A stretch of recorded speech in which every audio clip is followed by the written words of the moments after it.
Hello everyone. Today in this video we will be discussing a very important judgment जो कि constitution law के लिए बहुत important है, जिसका नाम है Sita Soren versus Union of India. ये जो जजमेंट है ये recently it has been given by the Constitutional Bench of the Supreme Court. अब ये जो जजमेंट है Sita Soren versus Union of India, इसमें मेन बात ये है कि ये जो जजमेंट है ये एक पुराना जजमेंट जो कि 5 जज बेंच कॉन्स्टिट्यूशनल कोर्ट ने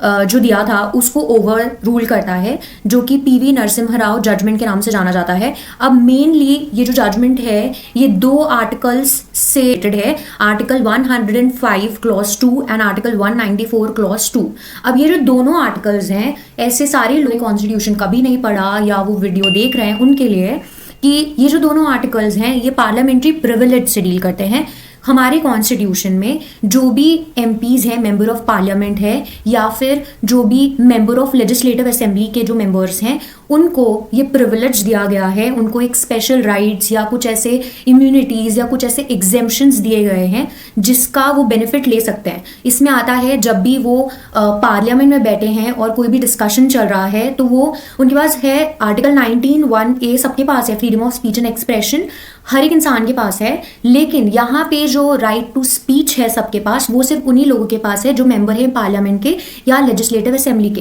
तो ऐसे कुछ अधिकार एमपीज एंड एमएलएस को दिए गए हैं, जैसे कि जब भी वो पार्लियामेंट के मेंबर हैं या जब भी पार्लियामेंट की प्रोसीडिंग्स चल रही हैं तो उनको सिविल कोर्ट में सिविल प्रोसीडिंग्स के लिए नहीं बुलाया जा सकता या इनिशिएट नहीं की जा सकती सिविल मैटर्स। तो ये उनके राइट्स और इम्यूनिटीज़ में आता है। वैसे ही उनका जो राइट है वोट करने का या राइट है कोई चीज़ बोलने का या डिस्कशन डेलिब्रेशन में वो किसी के लिए कुछ भी बोल सकते हैं और वो डिफामेशन की कैटेगरी में नहीं आएगा। तो ये सारे राइट्स जो हैं और भी बहुत सारे राइट्स एमपीज और एमएलएस को मिले हुए हैं। लेकिन स्पेसिफिकली इस जजमेंट में आर्टिकल 105 क्लॉज 2 और 194 क्लॉज 2 की बात हो रही है। तो हम देखते हैं कि आर्टिकल 105 क्लॉज 2 क्या कहता है, सिमिलरली 194 क्लॉज 2 क्या कहता है। ये दोनों ही आर्टिकल सेम चीज कहते हैं, बस जो आर्टिकल 105 क्लॉज 2 है वो बात करता है राइट्स के बारे में या इम्यूनिटी के बारे में मेंबर ऑफ पार्लियामेंट की, और 194 क्लॉज 2 जो है वो बात करता है स्टेट लेजिस्लेचर के मेंबर्स के राइट की। तो ये दोनों ही जो आर्टिकल्स हैं वो ये राइट के बारे में बात करते हैं कि किसी भी कोर्ट में कोई भी प्रोसीडिंग्स जो है वो नहीं लाई जाएगी किसी भी एमपी या एमएलए के अगेंस्ट अगर वो कोई भी चीज़ कहता है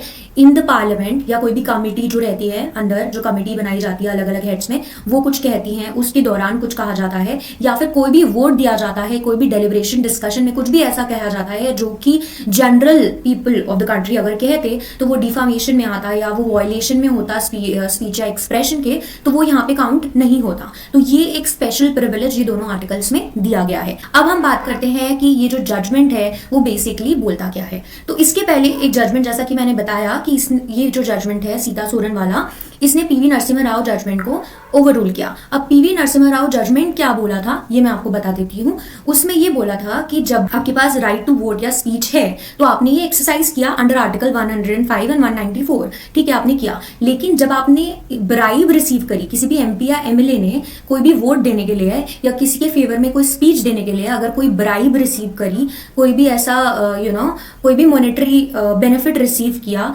तो वो जो मेंबर है वो लायबल नहीं होगा अगर वो ब्राइब जो मैंने रिसीव करी, अगर मैं एमपी या एमएलए हूँ और मैंने अगर कोई ब्राइब रिसीव करी है, तो मैं अगर वही जो सामने वाले ने मुझे ब्राइब देते हुए बोला था कि तुम इसको वोट करना, एक्स पर्सन को वोट करना या एक्स के फेवर में स्पीच देना, अगर मैं वैसा करती हूँ तो पीवी नरसिम्हा राव वाला जजमेंट बोलता है कि मैं लायबल नहीं हूँ, दो मैंने ब्राइब रिसीव करी है। ये जजमेंट इतने सालों से चला आ रहा था और ऐसा ये सुप्रीम कोर्ट ने हेल्ड किया था विथ 5 जज सुप्रीम कोर्ट बेंच। ओके, अब इस जजमेंट को ओवर रूल किया गया है अभी जो हम रीसेंट जजमेंट पढ़ रहे हैं उससे। अब ये जो जजमेंट है इसमें 7 जजेस बेंच ने, जिसमें हमारे chief justice of India DY Chandrachud ji, justice AS Bopanna ji, MM Sundaresh, PS Narasimha ji, JB Pardiwala, Sanjay Kumar and Manoj Mishra, ये 7 जजेस की बेंच ने ये डिसाइड किया, डिसीजन दिया कि क्यों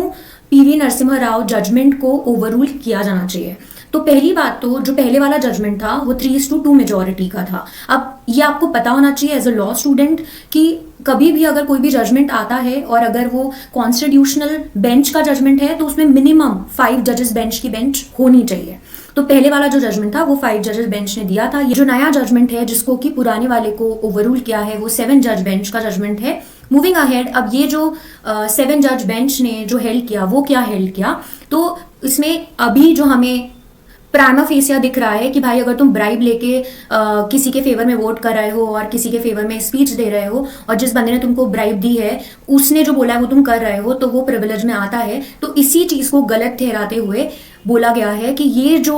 पॉलिसी जो कि अपहेल्ड की गई थी प्रीवियस डिसीजन में, ये गलत है और ये हमारे जो कॉन्स्टिट्यूशन का बेसिक फ्रेमवर्क है उसको अफेक्ट करती है और ये parliamentary on a larger scale, ये हमारी पार्लियामेंट्री डेमोक्रेसी को अफेक्ट करती है कि भाई आपको जो 105 आर्टिकल 2 और 194 क्लॉज 2 में जो आपको प्रिविलेज दिया गया है वो ये है कि वो आपको प्रोटेक्ट करता है कि आप किसी के अगेंस्ट कुछ भी बोल सको, ताकि जो हमारी डेमोक्रेसी है, जो आप लोगों को जनता ने चुना है to be member of parliament या मेंबर ऑफ लेजिस्लेटिव असेंबली, आप खुल के अपनी बातें रख पाओ, आप डिबेट डिस्कशंस कर पाओ। लेकिन यहाँ पे भी अगर आप रिश्वत ले रहे हो और रिश्वत लेकर के आप किसी के फेवर में कुछ बोल रहे हो, तो very basic thing of our parliamentary democracy जो कि हमारा बेसिक स्ट्रक्चर है उसी को आप वॉयलेट कर रहे हो। यही larger bench of this court ने अपना रिकंसिडर किया अपने प्रीवियस डिसीजन को और ये हेल्ड किया। इसके अलावा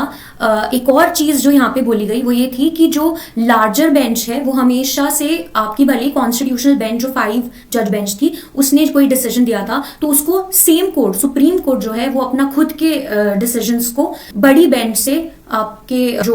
सेम डिसीजन जो सुप्रीम कोर्ट ने दिया था उसको रिवर्स कर सकती है और उसके ऊपर स्टेयर डिसाइसिस का प्रिंसिपल एप्लीकेबल नहीं होता है। ठीक है, इसीलिए ये जो स्टैंड बाय द डिसीजन है वो यहाँ पे एप्लीकेबल नहीं होगा क्योंकि larger bench of the same court is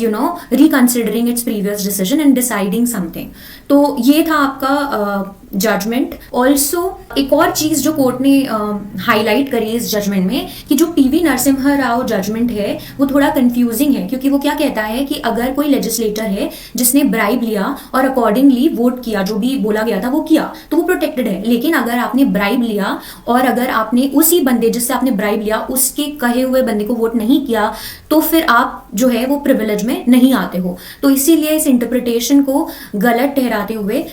ये कहा गया कि जो आर्टिकल 105 और 194 है वो एक फियरलेस एटमॉस्फेयर क्रिएट करने के लिए डाले गए हैं कॉन्स्टिट्यूशन में, ताकि अच्छी तरीके से डिबेट, डेलिब्रेशंस और आइडियाज एक्सचेंज हो सके within the parliament and state legislature. तो ये काफी इंपॉर्टेंट डिसीजन है आपकी सारे कॉम्पिटिटिव एग्जाम्स में and as a student of law you should know this judgement. तो I hope you understood what we discussed. Thank you so much and please like, share, subscribe.